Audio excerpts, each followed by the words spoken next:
San Fernando y los sastres.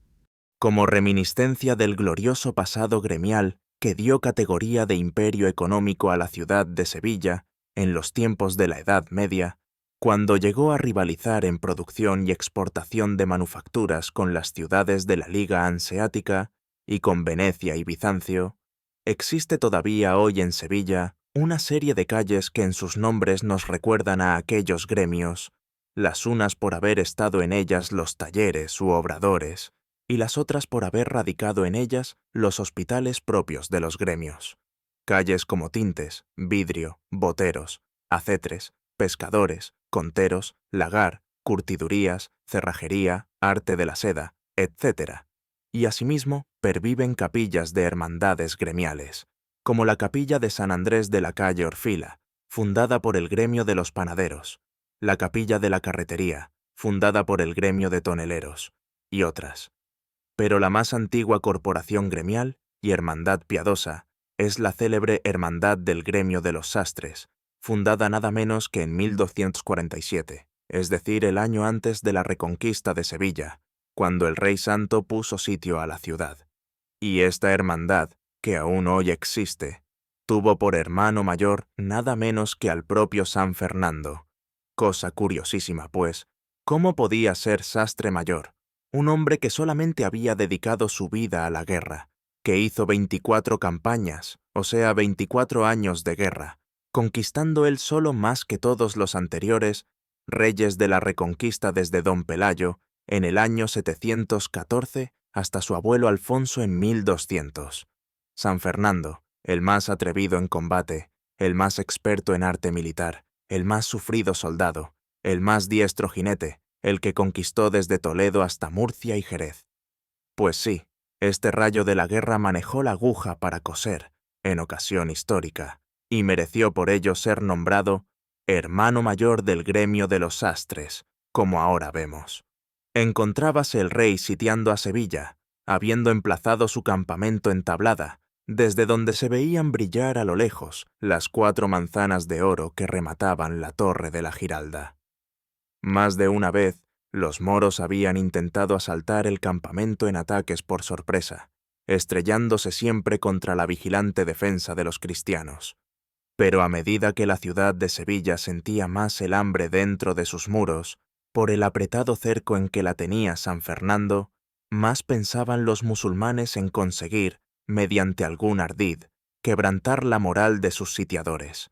Y por eso, sabiendo por sus espías que el rey tenía hincado ante su tienda, día y noche, un estandarte de seda en que se había bordado la imagen de la Virgen María, pensaron que, si destruían aquel emblema religioso, los cristianos pensarían que su Dios les abandonaba, y tal vez levantarían el campo y abandonarían la campaña, a semejanza de lo que, según cuentan las crónicas orientales y africanas, había ocurrido con el ejército de los cartagineses, cuando un intrépido guerrero enemigo, deslizándose entre ellos, les arrebató el ceimf o velo sagrado de la diosa Salambó, con lo que aterrorizados los cartagineses suspendieron sus guerras al verse abandonados por la divinidad.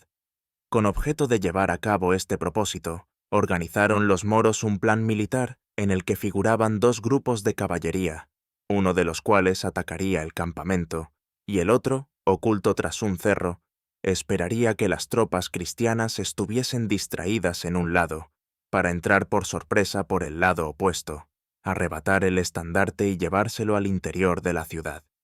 Así, dispuestas las cosas, antes de amanecer salieron por un postigo de la muralla 2 escuadrones, cuyos caballos llevaban los cascos envueltos en trapos para que no hicieran ruidos, y se situaron tal como habían previsto, a ambos lados del campamento cristiano, sin ser advertidos. Poco después del amanecer, y cuando todavía la luz del alba no había cedido su turno, a la dorada de la mañana, atacaron de repente por el lado del campo que daba hacia Triana, siendo descubiertos por los centinelas que dieron la voz de alarma, que era lo que ellos querían.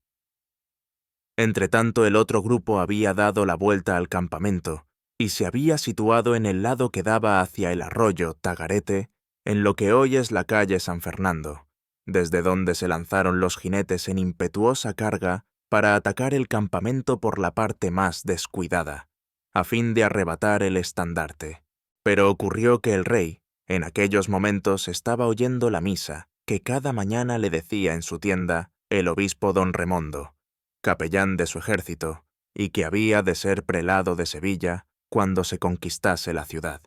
Y para que el rey no tuviera que interrumpir su devoción, tomó el mando el maestre de Santiago don Pelay Correa, para rechazar a los asaltantes del primer punto de ataque.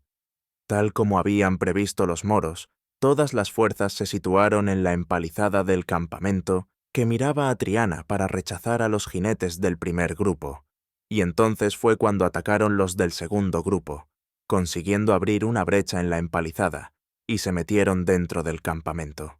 El rey San Fernando, que estaba arrodillado, al sentir que llegaban los moros junto a su tienda, echó mano de la espada y salió plantándose ante el camino por donde los moros venían, y teniendo el primero a su alcance, desvió con el escudo la lanza del jinete, y le asestó la espada con tal fortuna que lo derribó del caballo. Lo mismo hizo con el segundo, y mientras tanto salieron algunos caballeros a proteger al rey, con lo que los moros tuvieron que retirarse. Ya desde la empalizada, dispararon varias flechas contra el estandarte de la Virgen, en el cual clavaron varias saetas, y después, satisfechos de su puntería, ya que no habían podido llevárselo, emprendieron la retirada antes de que San Fernando y los suyos pudieran montar a caballo y perseguirlos, refugiándose prontamente en la ciudad. Mucho pesó a San Fernando que hubieran desgarrado a flechazos los mahometanos el estandarte de la Virgen, y con los ojos cuajados de lágrimas, pues era muy piadoso, recogió el estandarte de donde estaba plantado y lo condujo a su tienda, donde lo mostró al obispo don Remondo. «Será menester remendarlo, porque bien parezca», dijo el obispo. Y tras haberlo tenido en sus manos y haberlo besado con reverencia, el prelado lo devolvió al rey y fue a salir diciendo: «Voy a buscar a alguno de los sastres del campamento para que venga a zurcirlo». «No haréis tal cosa, señor capellán. No traigáis ningún alfayate, porque la divina señora bien merece que quien maneje la aguja para zurcir su estandarte sea el propio rey, y yo estaré muy orgulloso de cumplir tan humilde oficio en homenaje a tan alta señora». Y terminado de decir esto, el rey se sentó en el borde de la cama de campaña, y cogiendo una aguja y un hilo, se puso a zurcir el estandarte, mientras sus labios musitaban devotamente el rezo del Ave María. Cuando supieron los sastres del campamento real la humilde labor de zurcido que el rey había hecho, festejaron con gran algazara el que hubiera participado siquiera una vez del oficio de ellos, y acordaron entregarle la carta de examen por la que se admitía a don Fernando como sastre examinado y miembro auténtico del gremio de los alfayates o sastres. Y pasado algún tiempo, después de que el rey conquistó Sevilla, les señaló para sus talleres y hospital gremial una calle que hasta hace poco tiempo se ha llamado Calle Alfayates, y que hoy se llama Rodríguez Zapata, que es una callecita lateral de la calle Hernando Colón. Asimismo, se estableció la Hermandad del Gremio de los Sastres, que tiene por patronos a San Mateo y San Omobono, más tarde añadidos con la tutela de la Virgen de los Reyes, y el propio San Fernando al ser canonizado este. Hermandad gremial que todavía hoy en nuestros tiempos sigue existiendo y tiene sus cultos en la iglesia de San Ildefonso.